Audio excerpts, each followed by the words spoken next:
Ladies and gentlemen, welcome back to yet another Washington Commanders live stream as the Washington Commanders are set to play their preseason finale against their inner city, I guess, partners in a sense. We aren't quite rivals, but when it's one person that covers the Baltimore Ravens on a spectrum that no one else does, I got to go out and get my guy Ingraven Vids to come on and break it all down with me.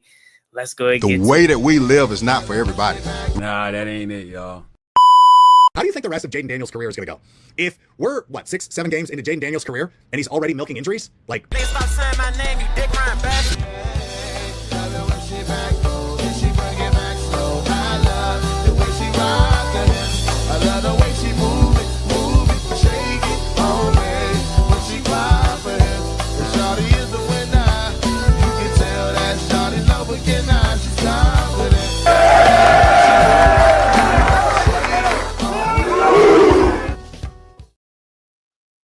I love that intro, man.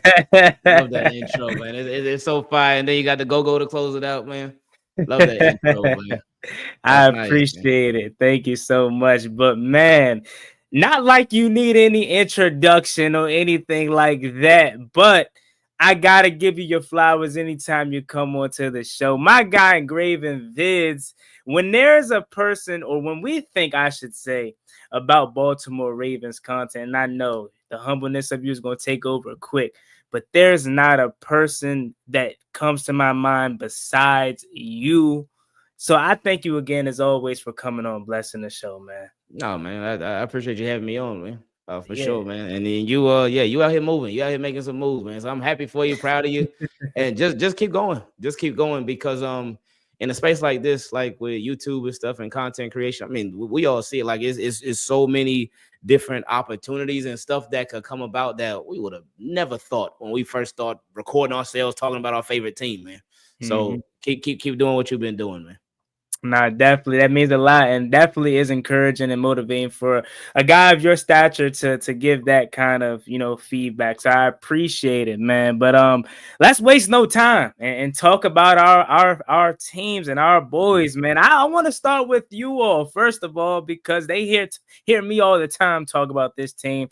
I gotta ask you about your Ravens, because there's a lot of great news with Mike Green coming out, but there are some little news about Lamar Jackson and getting a little too close to the QB1. How is he doing? Is he okay?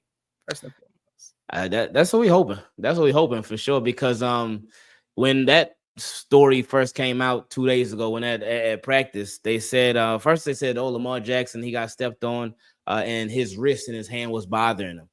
So we're like, oh man, a wrist, a hand injury, But then a team spokesperson came out and said, "Oh, no. Lamar Jackson, he got stepped on, but he's good. He's okay." We're like, "Oh, okay, that's different." But what about the hand and the wrist? We hadn't heard anything about that from anybody.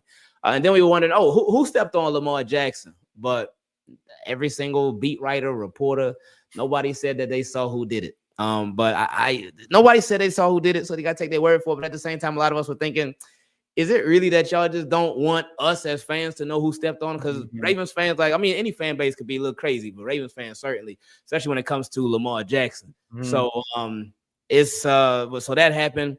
But then the following day, after they said he was good, they said he was okay, but he wasn't at practice the next day. So we like, okay, is he really that good? But then after practice, John Harbaugh was like, hey, well, Lamar Jackson, he had x-rays on his foot. X-rays were negative. He's going to be good. He's good. So we're like, okay.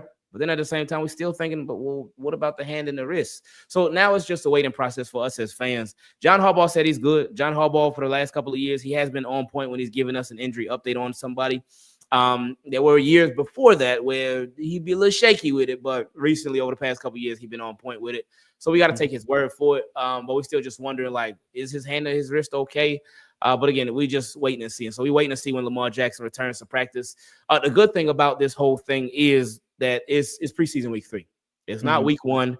It ain't like we lining up to play the Bills tomorrow in the first game of the season, but it's week 3 of the preseason. So regardless of what's going on, we do have some time, but we hope it ain't nothing. We just want to see Lamar Jackson back out at practice. We want to see him walking normally, throwing normally. We want to see him doing normal stuff so us as Ravens fans can officially relax.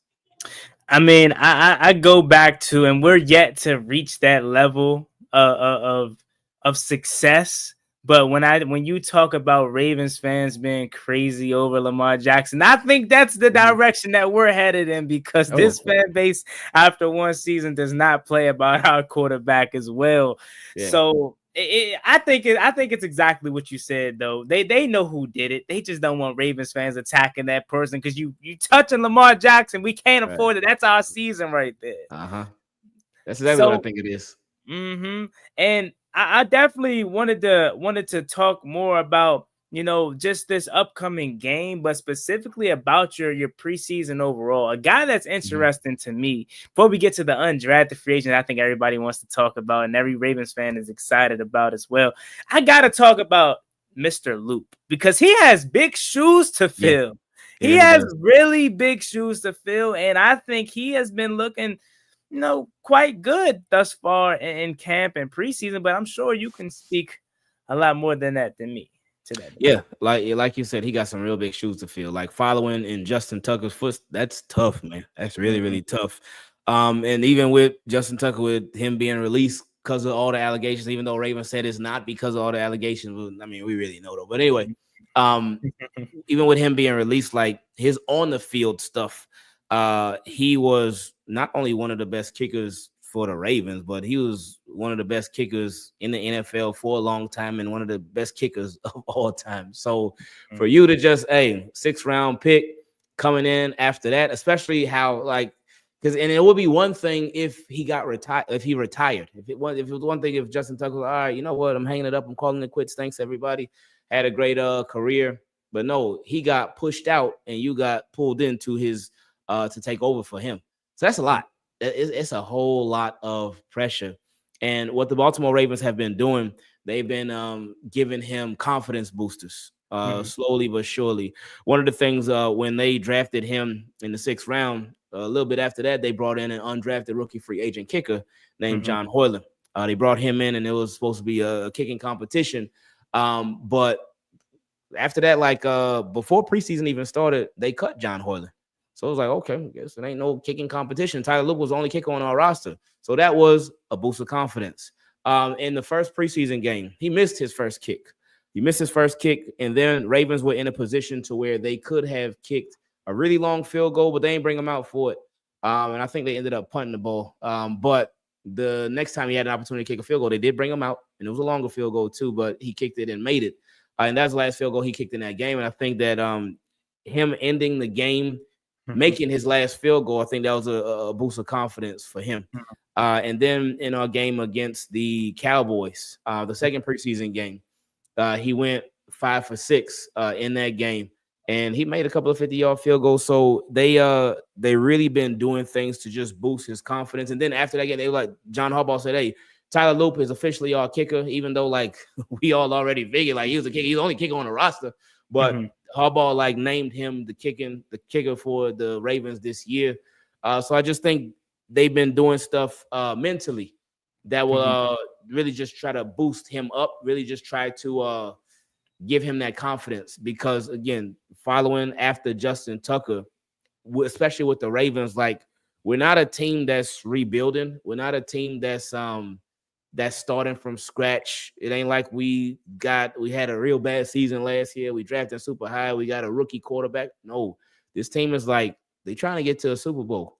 And they made so many moves this offseason, some significant moves too throughout the offseason to really try to just ramp up this team as much as they possibly can.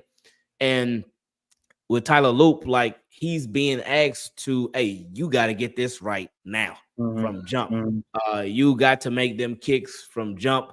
We ain't got no time for, we feel bad because he's a rookie. No, it's a lot of pressure on him to perform and deliver right away. So with Tyler Loop, again, he started off shaky in the offseason, your OTAs and mini camp.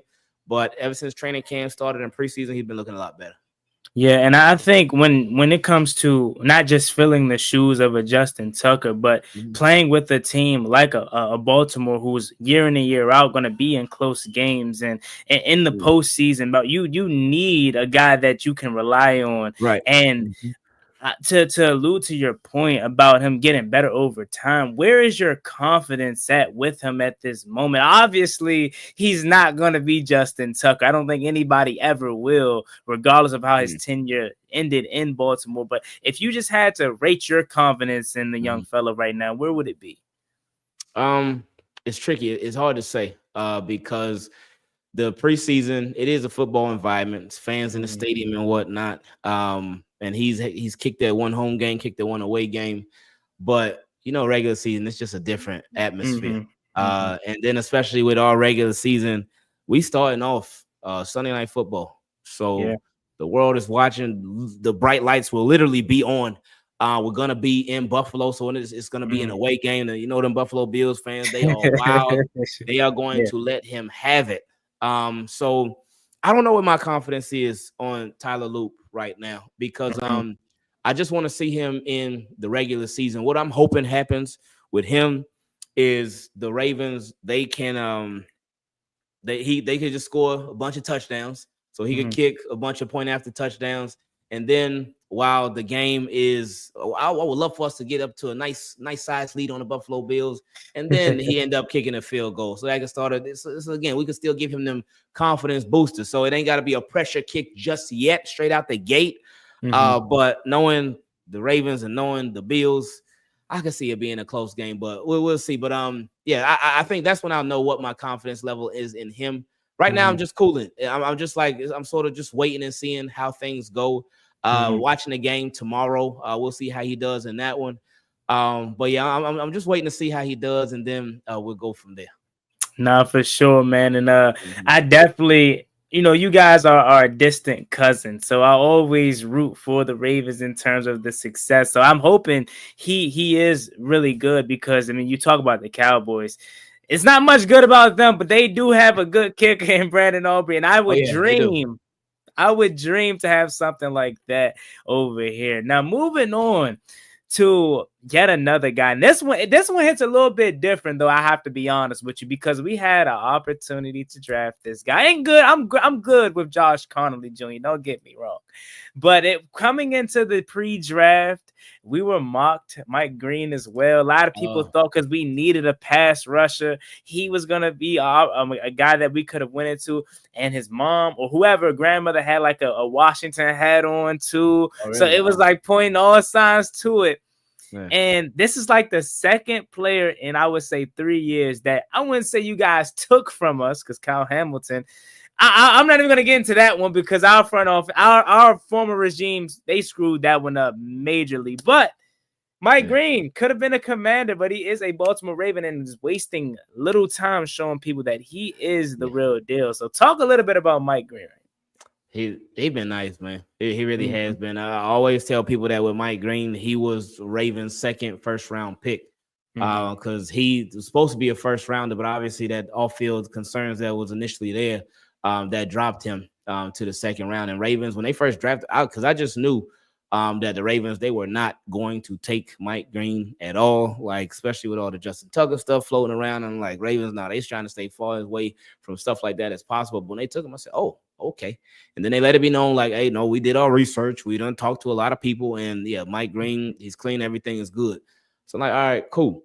But Mike Green, he has been as advertised. He has really been like that. He has really been just making plays in practice. They said the other day he had picked off Cooper Rush in the flats, and it would have been a pick six if it was a real game.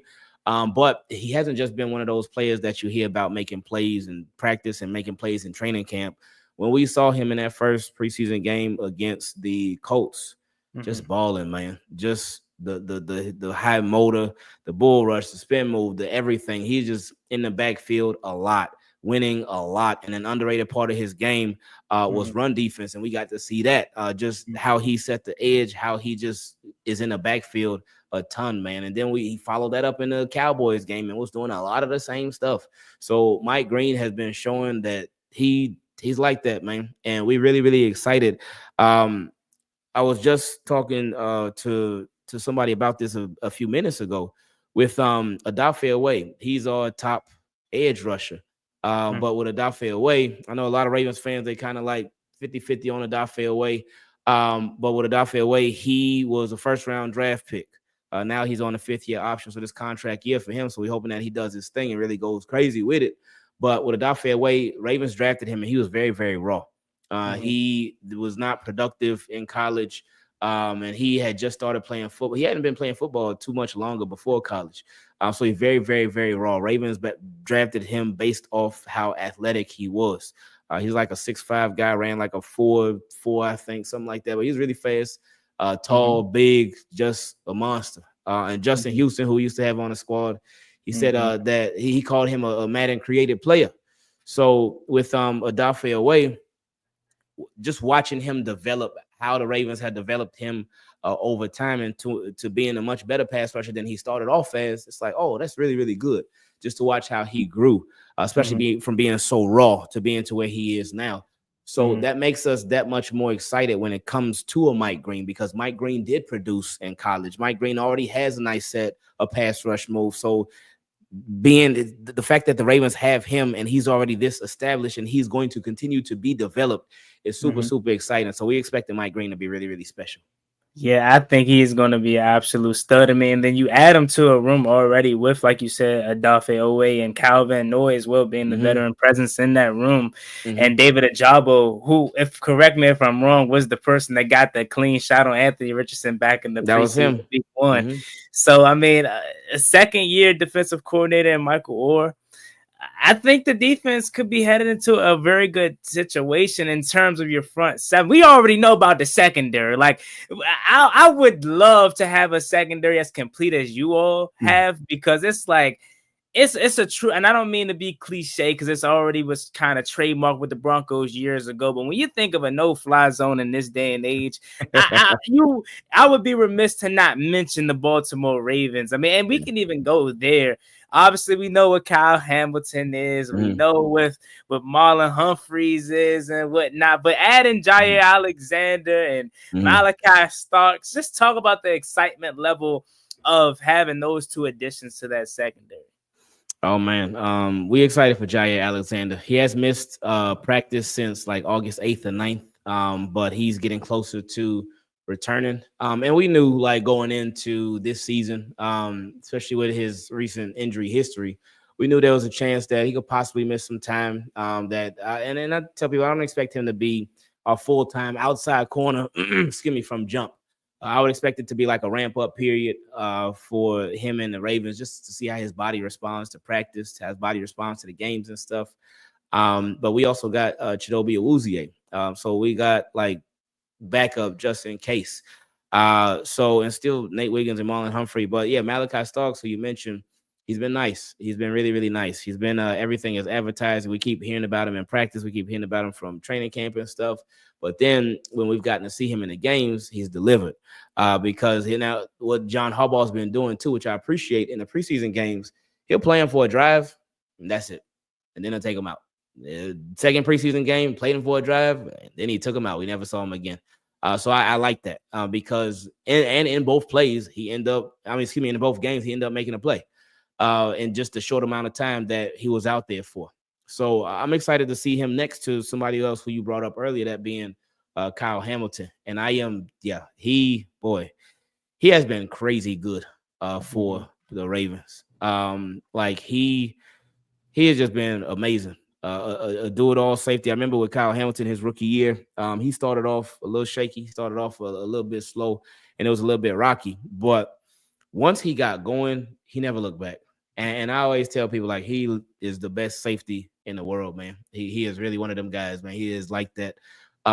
He just is all over the field. You could have him drop back. You could have him in the slot. You could have him as a pass rusher. You could have him doing so many different things. But adding Malachi Starks, it opens up Kyle Hamilton's game that much more, because we had another versatile safety in the mix. So, yeah, with the secondary, it should be fun. And like you mentioned, too, with Zach Orr, him being in the second year of being the defensive coordinator, he's in a really, really good position for success, because last year he started off really shaky. The whole defense started off really shaky, but the Baltimore Ravens, they were able to make some tough decisions. Some people got cut, some people got benched. They switched some stuff around, and the defense started performing a lot better. So now in the second year, he understands the game a lot better. He has a lot of the same personnel with some new people in the mix. So the defense should be a lot better from jump instead of having to get there after week 10. We should be a lot better a lot earlier. So to me, it sounds like the Ravens are a step closer to being a complete defense. Now, of course, I know you may have your concerns about the depth and other positions that you would love to see better. But, I mean, you already have a complete secondary. Your pass rush gets an upgrade this offseason. Is there any true concerns on that defensive side of the ball? Maybe who's going to be at linebacker next to Roquan Smith? I think that would be our biggest question right now. Last year started off as Trenton Simpson, who was a third-round pick the previous year, and he was to assume the role of what Patrick Queen did, because Roquan Smith and Patrick Queen, they work so well together. But Patrick Queen obviously left. He went to the Pittsburgh Steelers, so he did his thing over there, and Trenton Simpson was going to take over for him. But last year, Trenton Simpson, initially at the beginning of the year, he was a starter, but then he ended up getting benched. But the guys who he got benched for was Malik Harrison and I forget the other guy's name. My apologies. But Malik Harrison this offseason, he ended up going to the Steelers too. So it's like it seemed like whoever next to Roquan Smith, they end up going to Pittsburgh Steelers. But now, so Trenton Simpson got an opportunity to win his job back. We also got two rookies, one being Teddy Buchanan, and the other being undrafted rookie free agent Jay Higgins, who has been he's been balling, man. And he's one of the players that we don't hear much about in the practices, but in the games, he just continues to make plays in the preseason games. So I think he is pretty much a lock to make the roster as an undrafted rookie free agent. But yeah, that would be our biggest concern right now. Who is going to be lining up next to Roquan Smith at linebacker? And maybe, I guess, the depth of the defensive line. But I think that the bigger concern is who's going to be our linebacker next to Roquan. Okay, so we have a good comment here. He says middle linebacker 2 and our safety depth still concerns me. Talking about the Baltimore Ravens, but you already kind of alluded to that. And you brought up Jay Higgins. This is a name that I don't think I can escape. You know what I'm saying? Like, you go on any social media platform, you just hear this name about this undrafted free agent. And when you turn on the game film and the tape and watch him, he's as advertised. And it's like, how did this guy slip through the cracks of so many teams? And the greatness of the Baltimore Ravens scouting department front office found yet another gem. That's what it's seeming like. Oh, yeah. Because, like I was just saying, in practice, we don't hear too much about him, but he show up in them games, man. The first game against the Colts, he had a pick. And he had a couple of passes broken up. The next game against the Cowboys, I think he had a sack, a forced fumble. He just keeps making plays. He just keeps showing up when it counts the most. And I'm sure he probably do be doing this thing in practice too. But he said, you know what, practice? Talking about practice now. I'm showing up on game day, man. Yeah. And he just really he has been very, very consistent with it. So that's why I really do think he got a real, not even just a chance, but I think he pretty much a roster lock at this point. I think he more than earned his spot on the roster. Now, as far as him getting a chance to possibly start, anything's possible. He would be up against a lot, though. Against Trent Simpson and his experience, against Teddy Buchanan, him being drafted. We got Jake Hummel, who we signed from the Los Angeles Rams, he's a veteran. So there's a possibility that he could be next to Rowe. But so he would be up against a lot. Jay Higgins would, but I could see him climbing his way up the depth chart throughout the season. He'll probably start off doing a lot of special teams and stuff like that. But yeah, I could see him climbing his way up as the season went along. Now, you talk about special teams, and if there is a better way to bring in a preseason, this is how I would want to if I'm a rookie. LaJohntay Webster. One of them Colorado guys. I mean, he wastes no time Yeah. You know what I'm saying? Take it. Well, was it 2 returns? First of all, it was one that actually went to the house, and there was the other one that was just a little bit, shy of going to the house. Talk about that excitement of having a punt returner, because I think every team would get excited to have a guy knowing every single time he's back there, I can't miss it. He has an opportunity to take one to the crib. Talk about that for a second.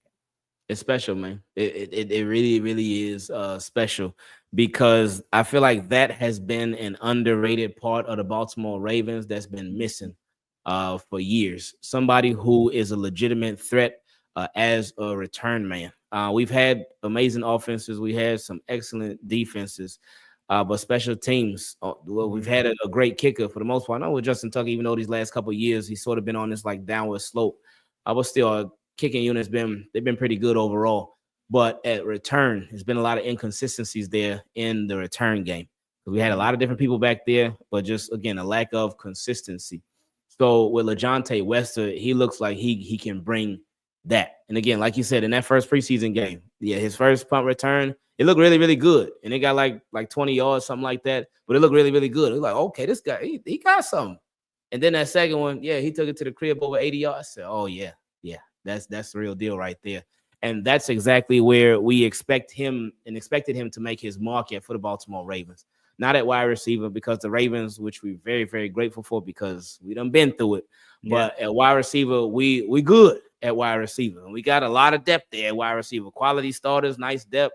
We're good at wide receivers. So and with our offense, the type of offense that we have, we got some good wide receivers up front, but we also got the tight ends, and we of course got Derrick Henry and Justice Hill. So our bottom half wide receivers are not going to get much action anyway. So for him, where he could make his mark the most for the Ravens this year would be on special teams. And for him to come out like that first preseason game with a bang, that was really, really nice for him. That's really, really nice for the team, and really, really nice for the confidence that they have in him to be Baltimore Ravens punt returner. No, that's a great point that you brought up, because I think what a lot of coaches love to say, even going back to just playing in Little League and whatnot, the best way to make an impact, everyone wants to be the star player. Everyone wants to be the quarterback, receiver, running back. But the best way to make this team is special teams. And that's how you start your opportunity, right? And who knows what his career looks like 3 years from now. Maybe he grows into being a key weapon for the Baltimore Ravens on offense. But it will always go back to, I can count on him in crucial times when we need to get a nice punt return. Let's say the offense is a little slow and we need to get some type of field, some type of yardage field, flip the field, or whatever may have you. We know we have a guy that's back there that's able to do that. Now, the last thing I did want to talk about before we let you go, I did want to talk about this offensive side of the ball, the run game specifically. Obviously, we know what Derrick Henry is, but I think a forgotten guy was Keaton Mitchell because of his injury last year. But seems like he's back to being what he was. Because I think he actually can play in this league in terms of, if you need a guy, like we have Brian Robinson on the trade block now, you know what I mean? But he's in that level of quality backs, and that can give you 500 to like 700, 800 running back rushing yards if given the opportunity, of course. But I don't know, the Ravens always got 3-4 good backs that they can just throw out there at you. Yeah, Keaton Mitchell, he's been nice, man. We love Keaton Mitchell, man. We really do. He came on the scene 2 years ago as an undrafted rookie free agent, and it's funny because the Ravens, they wanted to trade for Derrick Henry 2 years ago, but then they had everything ready, and the Titans, they stopped it at the last second. But had that trade gone through, then we wouldn't have gotten to see Keaton Mitchell as much as we did, because Keaton Mitchell, especially in the toward the end of the season, he was really going crazy with it in that first year. But then he got hurt his rookie year, and then that really impacted his second year too, because he got hurt so late in the season. So he did come back last year, but he just wasn't the same Keaton Mitchell yet. But this offseason, he's like all the way back. We've seen it in the first preseason game. He got that burst. He's still extremely speedy, agile, and he got some underrated strength to him too. So with Keaton Mitchell, he's nice, man. And we ready to see him on game day. Like you said, he can get you some quality yards, man, if he got that opportunity. But I just wonder what his opportunity is going to look like because we have a Derrick Henry, because we got a Justice Hill as well. So he's behind both of those guys. But he is somebody that always makes the most of his touches, always ends up averaging like 7 to 10 yards a carry. He be having these like crazy numbers, man. But Keaton Mitchell is nice, and the only thing holding him back from being even better is opportunity. Yeah, for sure. And last thing before we get you out of here, because we have to talk about the preseason. I know it is preseason, and it ain't as exciting as last year when we had the week 6 matchup, whatnot. Yeah. But if you had to go into this preseason finale with anything on your mind in terms of your Baltimore Ravens, what are you looking forward to most? Whether it's a guy that's on the bubble of making this roster or just anything. I would say I would be looking for Okoye. That's he's a defensive lineman. I believe he's number 91. I would also be looking at Jay Higgins. I'm sure he's going to be out there a lot tomorrow. And also a couple more names would be TJ Tampa. He's a cornerback. He's been a little up and down this preseason. But also Ruben Larry, undrafted rookie free agent, who's been making a lot of plays in camp. But he got a real nice interception last week, and I believe he was playing safety at that time. But they said he's been playing corner, he's been playing safety. They've been moving him around a lot. We drafted 2 cornerbacks in the 6th round, Robert Longerbeam and Bilal Kone, but they both got hurt and they both out for the season. So that sort of boosted up Ruben Larry, even though he had been making a lot more plays than we had heard from them, but still that boosted him up on the depth chart. So we're thinking that he's probably a lock to make the team too. But I would be looking out for him to make some plays tomorrow as well. For sure. So thank you so much, my guy Ingraven, for stopping by and blessing the show with his presence. Thank you again, and good luck to your Baltimore Ravens. As I say, we're distant cousins, so I'm always rooting for you. I'm rooting for that Beltway Super Bowl, and we're finally holding up our end of our bargain where we can make that come true at some point, right? So hopefully in the future we see it. Yes, sir. All right, my guy. So thank you so much. Any final words that you have for us before we go? No, man, I appreciate you having me on. Thanks again, man. Yes, sir. So make sure you guys follow and subscribe to my guy Ingraven Vids on all platforms. You have a good day, my guy. Appreciate it, man. Thank you so much to my guy Ingraven Vids for stopping by, ladies and gentlemen. Washington, Baltimore tomorrow, preseason matchup, preseason finale for that matter.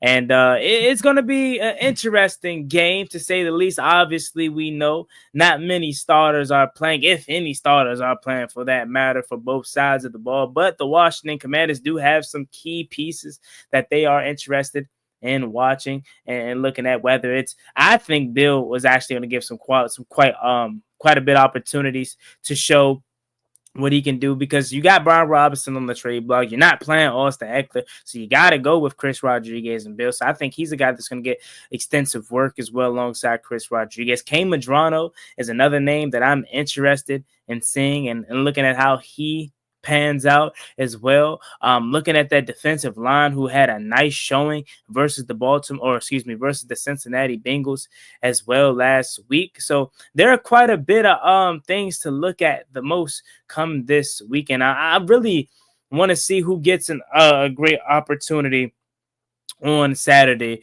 to show what they can do in terms of the receiving room, because Ja'Cory Brooks is a guy that I have been high on this whole entire camp, but we haven't really seen much in the preseason games in terms of him with quality quarterbacks. He's been putting up some good stats in the Patriots game. He had a nice catch versus the Bengals as well. But in terms of a guy that I feel like that isn't getting a fair opportunity due to the QB play, it would be Ja'Cory Brooks. So I'm really hoping for him to have a nice showing, because this wide receiving room needs some type of spark badly, if I do say so myself. But I'm going to go ahead and get up out of here, man. Nice little quick live stream in and out. Make sure you guys like, comment, and subscribe to the channel. We're on the road to 11,000 subscribers. Thank you to my guy Ingraven Vids for stopping by. As always, being boy Juan Gotti. Y'all have a blessed one. Stay safe. Be easy out there. Peace. Ballin' like I'm Deshaun, throw the bomb, G. That's IG, my jersey never